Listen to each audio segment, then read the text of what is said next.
Hey guys, it's Mousley. Today's going to be a little bit of a different kind of video. I've kind of run through this a couple of times now, and I want to share kind of like a think piece for this month, February being Black History Month.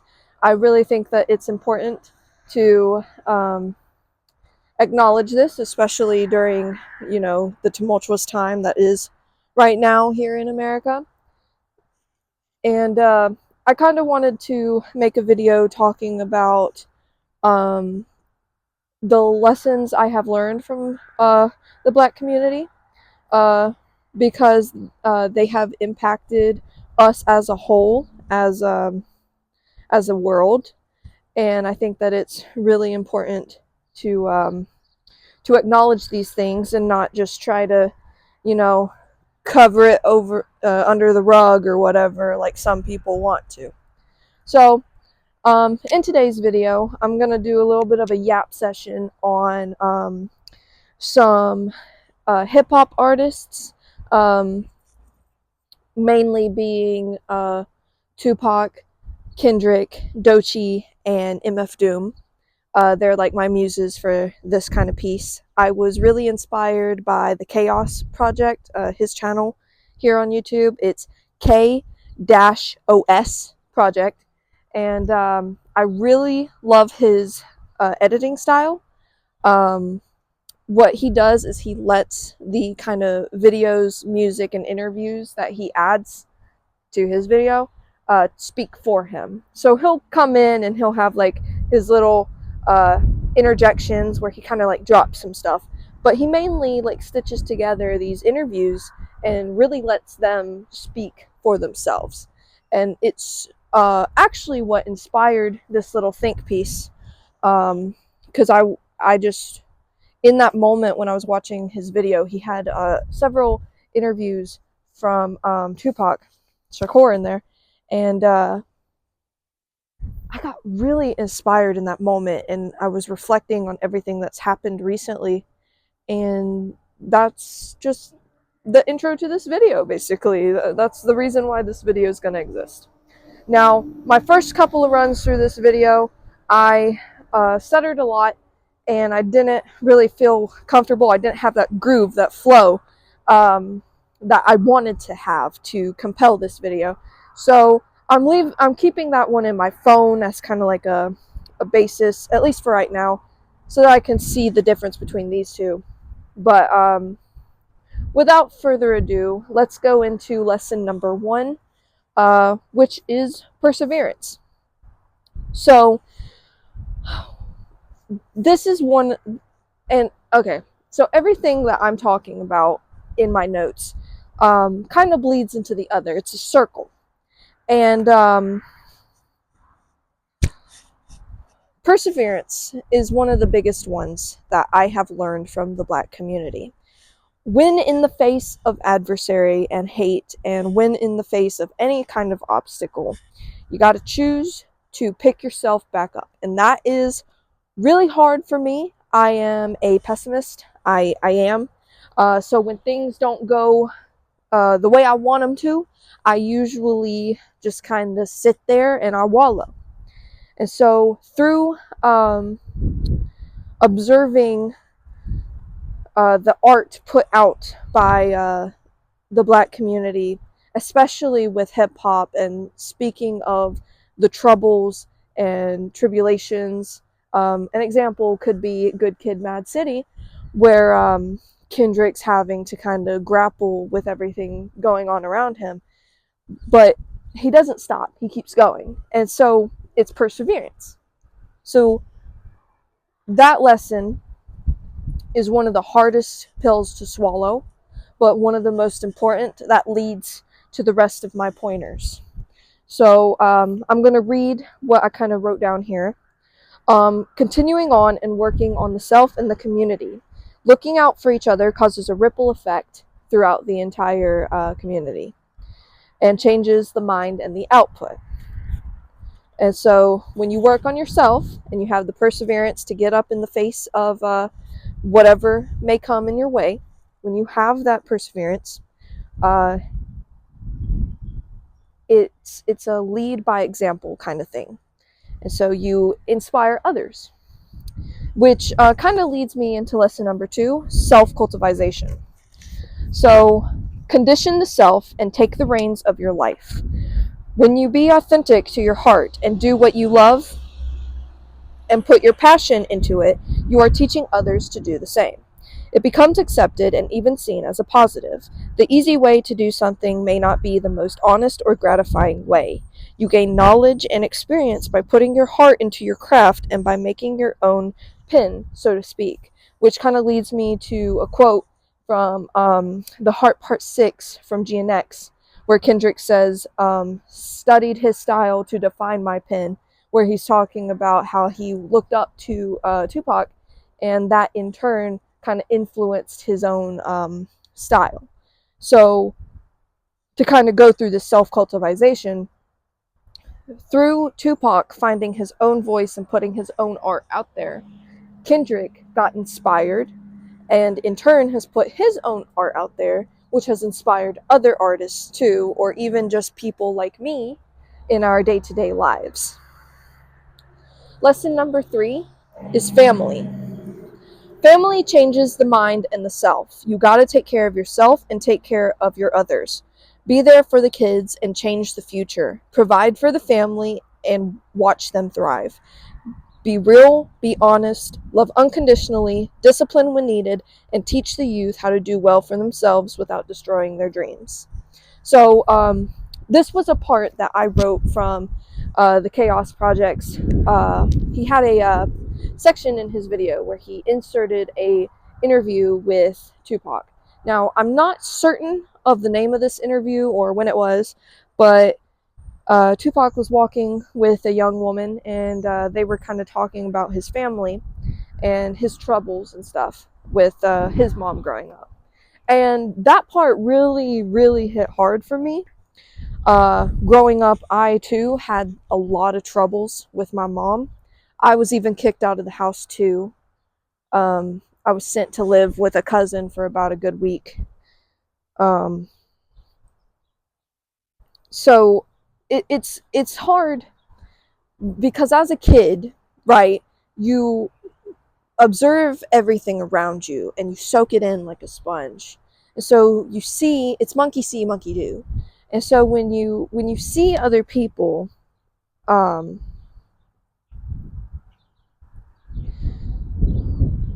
am I going to say this? When you see other people act hateful and just spiteful around you, you tend to be the same way. And that's how my mom and I were together for a long, long time. And so by reflecting on these interviews, and because there was an interview with Kendrick in there too, where he was talking about how it felt to have his dad involved in his life.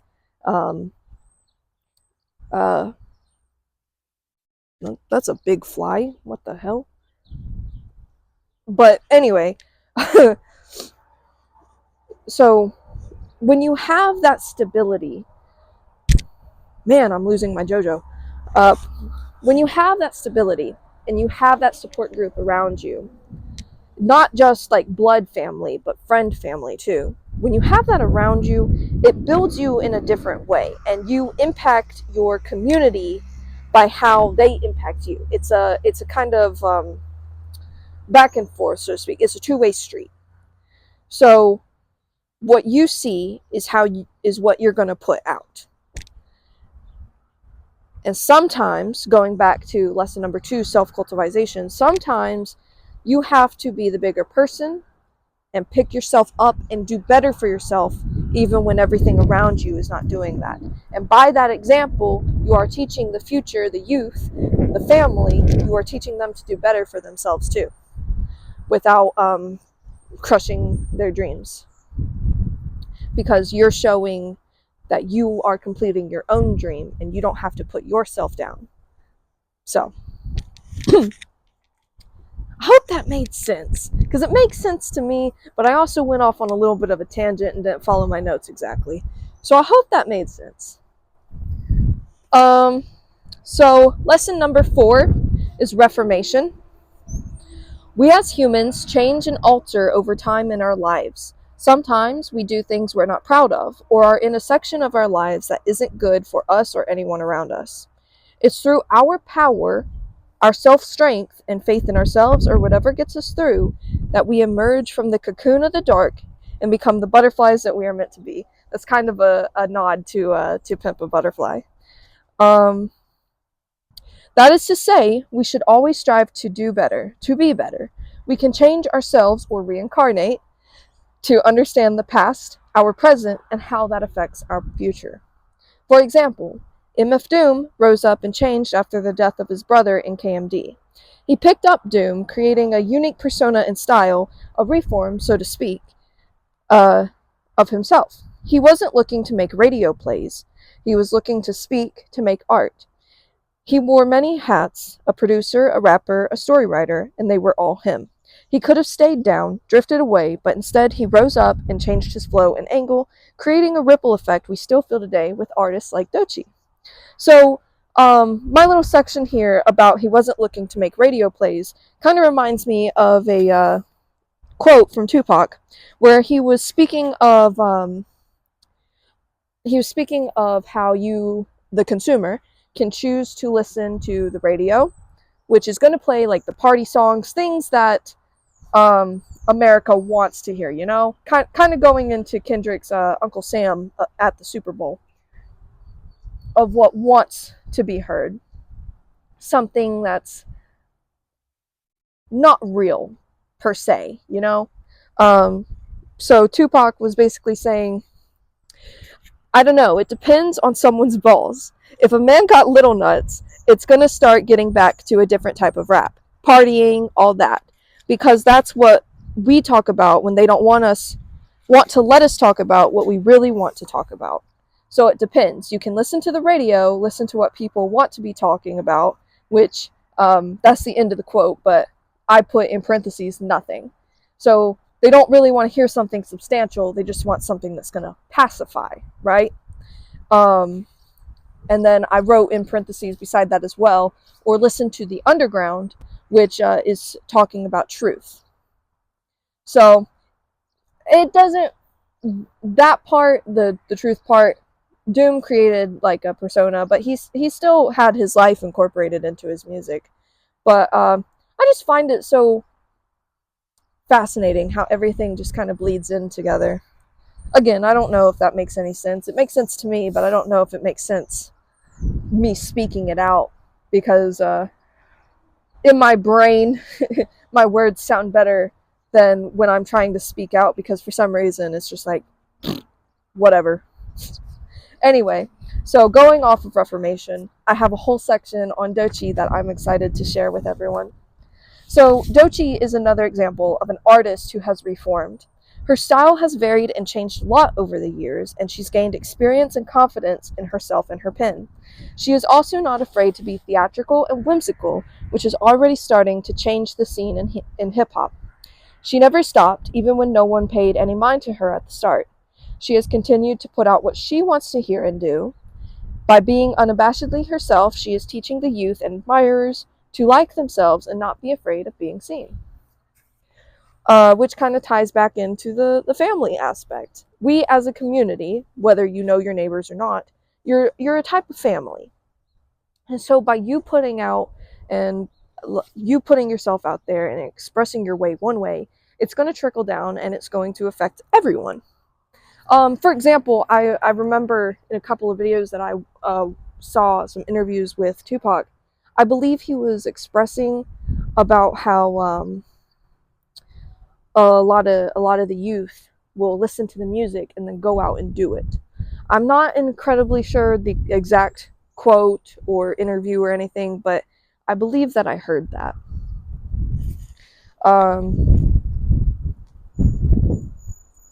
The wind's picking up. I hope that you don't fall over. Oh no.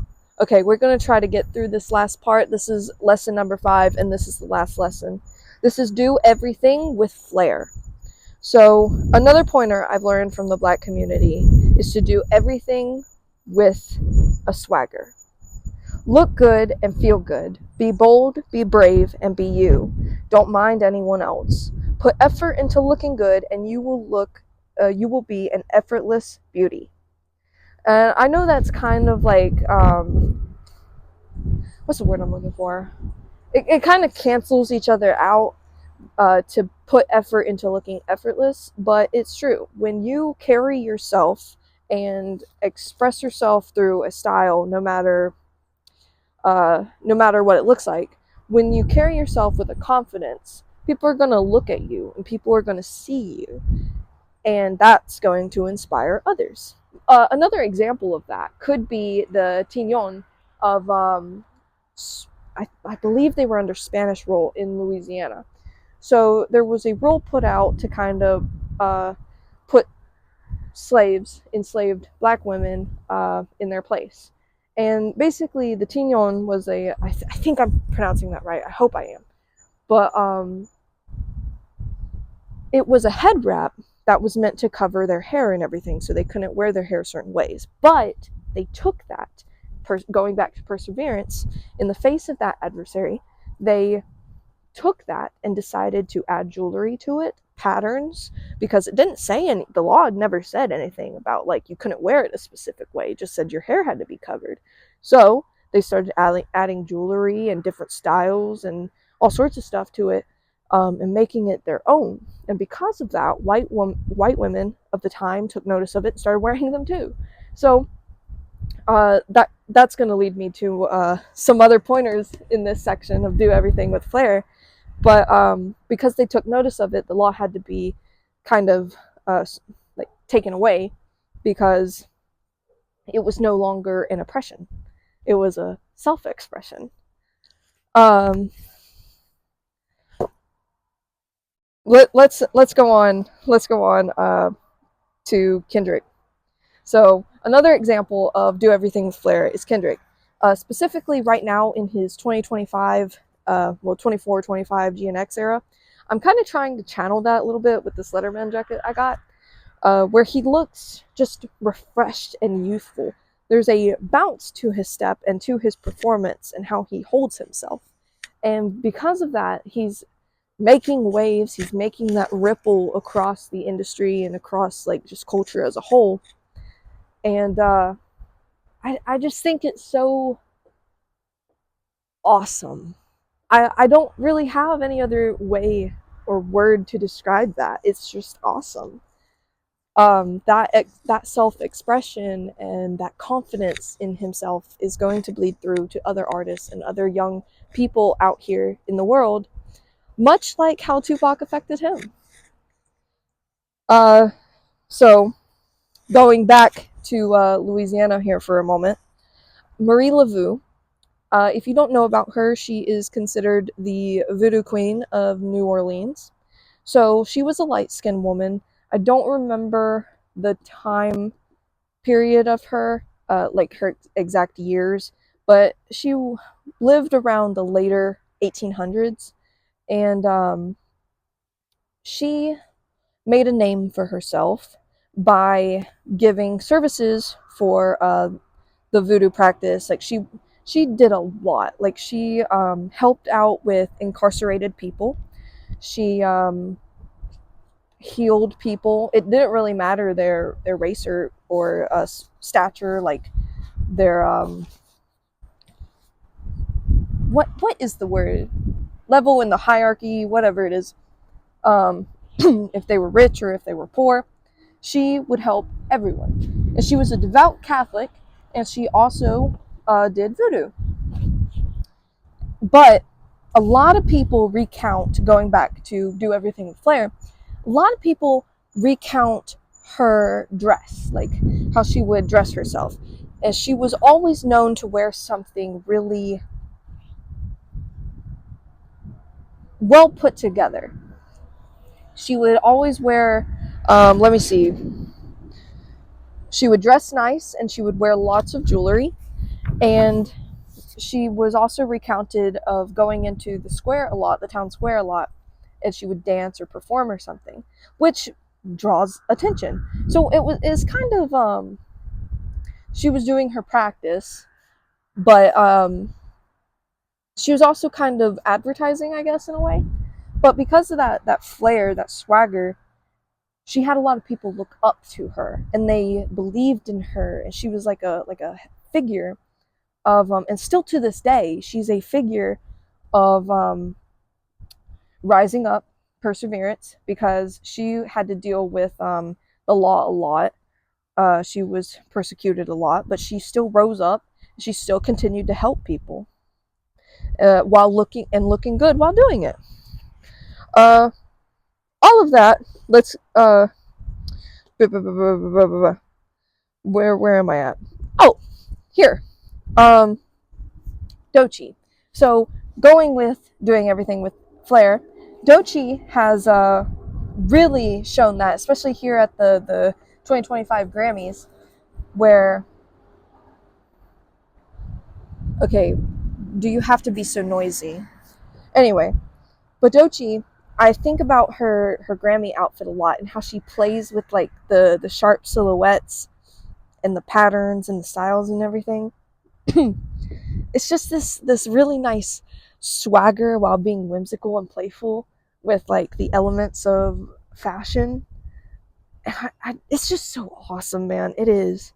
Tupac himself is another beautiful example of this. He has many outfits that play with colors, textures, and silhouettes, yet are unique to him and hold that same playful yet elegant vibe that Dochi herself shows. He looks put together without looking too like swamped in the baggy attire, so you don't lose his silhouette. I don't remember the name of it, but there's like uh, this thing in art where if you take a character and you black out and it's just a silhouette, you can still tell who that character is by their elements. So if you did that with an image of Tupac, you would know who he is because of how he would dress and the silhouettes he has. So all of his stuff complements him. So Tupac's outfits are a testimony to the flair and elegance the black community has, and teaches us all to take care of ourselves, our image, and how that impacts our community and the world around us. I have some sketches here. I hope it's not too bright so you can see. I'm really proud of this Tupac one. I haven't drawn in like ages, so I'm really proud of that one. But yeah, that's my little think piece for the day, and I just wanted to express my gratitude to the black community as a whole. Um,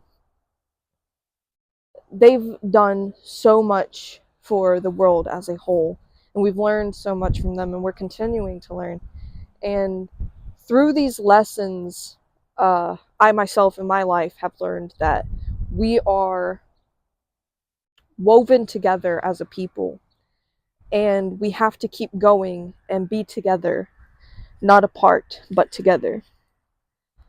And that's really a really important message, especially for how today, this day and age feels like. So yeah, that's just my little 2 cents today. If you going back to the Chaos Project, check him out again. It is K-O-S. That's his name on YouTube. Wonderful, wonderful style. Really makes you think, because of the interviews and songs that he uses to tell his point for him. Um, and yeah, that's all I wanted to say. I hope that you have a wonderful day, and I will see you on the flip side. Bye bye.